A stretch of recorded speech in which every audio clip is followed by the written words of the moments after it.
আমাৰ মানে গোটেই ভাৰতবৰ্ষত প্ৰায় 50তকৈ বেছি পাৰ্টি মানে অলৰেডি মানে নমিনেশ্যনৰ কাৰণে প্ৰক্ৰিয়াত চলি আছে। আমাৰ অৰুণাচল আজি 27 তাৰিখ ন, অৰুণাচল গম পাব আজি হৈ যাব। অসমৰ নগাঁৱত হ'ব, কাৰ্বিআংলঙত হ'ব, আমাৰ দৰং ওদালগুৰি হ'ব, কোকৰাঝাৰ হ'ব। এইবাৰ বহুতে কৈ আছে যে নৱকৰণে যদি কোকৰাঝাৰৰ পৰা নিৰ্বাচন খেলে আৰু জয়ী হয় তেনেহ'লে বিজেপি যোগদান কৰিব। চাওক, এই কথাটো আজি নহয়, 2014তো ওলাইছিলে, 2019 আমাৰ বিৰোধীবিলাক এইটো। আমাৰ যিবিলাক বিজেপি বিৰোধী আছে, NDA বিৰোধী আছে, তেওঁলোকে ক'ব যে মানে নৱকৰণে জিকিলে ইণ্ডিয়াত জইন কৰিব।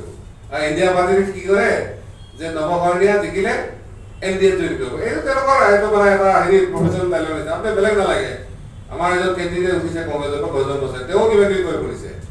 য'ত তেওঁলোকৰ নিজৰ জমানত জব্দ হ'ব এইটো কথা তেওঁলোকে ভবা নাই। তেওঁলোকে 5-10 হাজাৰ ভোট বেছিয়ে নাপায়, ই কংগ্ৰেছ কওক, ই মানে কোনোবা তৃণমূল কওক। গতিকে তাৰ পিছতো তেওঁলোকে ইমান ডাঙৰ ডাঙৰ কথা কয়। এইবিলাক ক'ব, ইলেকশ্যনৰ এইবিলাক ডাঙৰ ডাঙৰ কথা ক'ব, তেওঁলোকৰ এটা ভোট আছে, তেওঁলোকে এটা কথা কোৱাৰ অধিকাৰ আছে।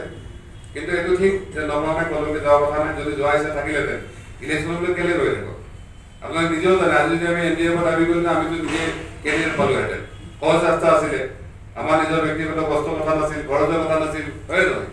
একমাত্ৰ আইডিঅলজিকেল কাৰণত আমি না ইণ্ডিয়াৰ ফালে যাব পাৰোঁ, না ইণ্ডিয়াৰ ফালে যাব পাৰোঁ। আৰু আমাৰ ব্ৰিটিছৰ সমস্যা এনেকুৱা সমস্যা যে য'ত আমি যদি কোনোবা ফালে এফালে ইফালে হওঁ, তেতিয়াহ'লে এই মানুহখিনিৰ ভৱিষ্যত আৰু সমস্যাবিলাক সমাধান কোনো ৰাস্তাই নাথাকিব।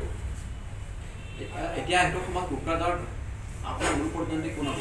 BPF, UPPL? চব নৱকৰণে প্ৰতিদ্বন্দ্বী কোনো নাই। 1 নম্বৰ তাৰ প্ৰতিদ্বন্দ্বী, 2-3 নম্বৰ কাৰণ তেওঁলোকৰ মাজত হ'ব।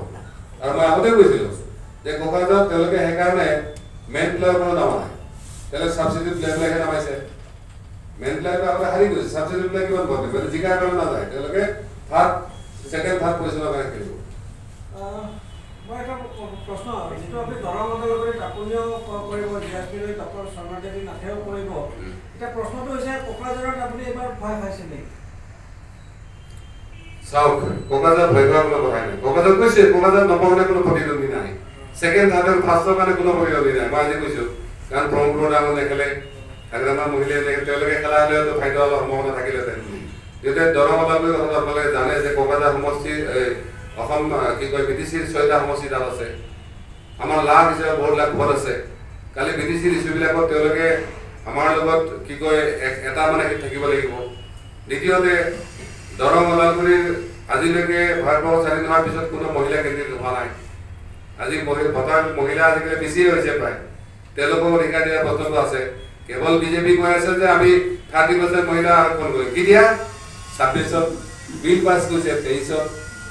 আপোনালোকে চাওকচোন কেনেকুৱা তংগী কাণ্ড যে তেওঁলোকে দিব 26ত আফটাৰ ডেলিভাৰীছত, কিন্তু বিল পাছ কৰি আজি আমি চাইছোঁ মহিলাবিলাক অগ্ৰাধিকাৰ দিম। আমি ইহঁত মহিলাক কৈছোঁ যে যুৱ আৰু মহিলাবিলাক আগত যাওক। অৰুণাচলৰ মহিলা কেণ্ডিডেট আছে, দৰং ওদালগুৰিত মহিলা কেণ্ডিডেট থাকিব, ঠিক তেনেকৈ পানাঘাটত আছে, ঠিক তেনেকৈ মানে উৰিষ্যাত আছে। আমি যিসকল সমাজ, কাৰণ শৰ্মাদেৱী সাধাৰণ আমাৰ নিচিনা হেৰি নহয়, তেওঁ 25-30 বছৰ তেওঁ মানে ৰাজ্যৰ লগত সমাজৰ লগত কাম কৰি আছে। গতিকে সামাজিক ভিত্তি আছে, আমি অগ্ৰাধিকাৰ দিছোঁ। আৰু আপোনালোকে কাৰণ তাতে দিলীপ শইকীয়া আমাৰ কোনো দিনে আমাৰ BTCৰ বিষয়ে একোৱেই নামাতে। আপোনালোকে সুধিবচোন দিলীপ শইকীয়া যে BTC ৰাজ্যৰ অধিকাৰ মৰ্যাদাৰ পাছত তেওঁ কোনোবাবিলাক পাৰ্লিমেণ্টত কৈছে নেকি না? যে তাত যথেষ্ট মাইনৰিটি ভোট আছে, তেওঁলোকৰ আজি নিজৰ পচন্দৰ কেণ্ডিডেট নাই। এতিয়া কংগ্ৰেছে দিছে আমাৰ কি কয় মাধৱ দাস। মাধৱ দাস পাৰফৰ্মেঞ্চ কি আছে MP হিচাপে আপোনালোকে নিজেও জানে, সেইটো মই সোধাৰ কোনো দৰকাৰ নাই।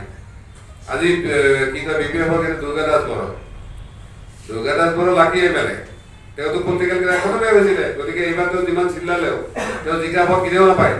গতিকে আমি ভাবিছোঁ যে GSP এটা অপশ্যন হ'ল।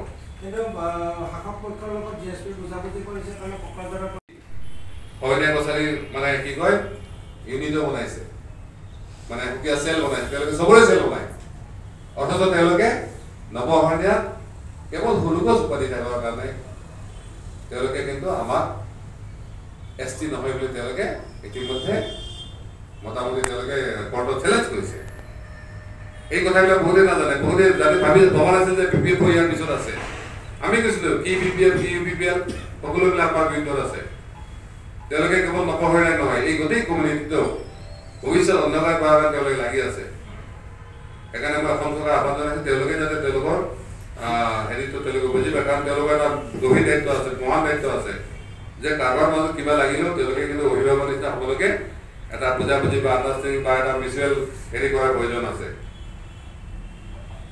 আজিৰ মূল বিষয় এইখিনি আৰু এই যদি আপোনাক কিবা কৰিব বিচাৰে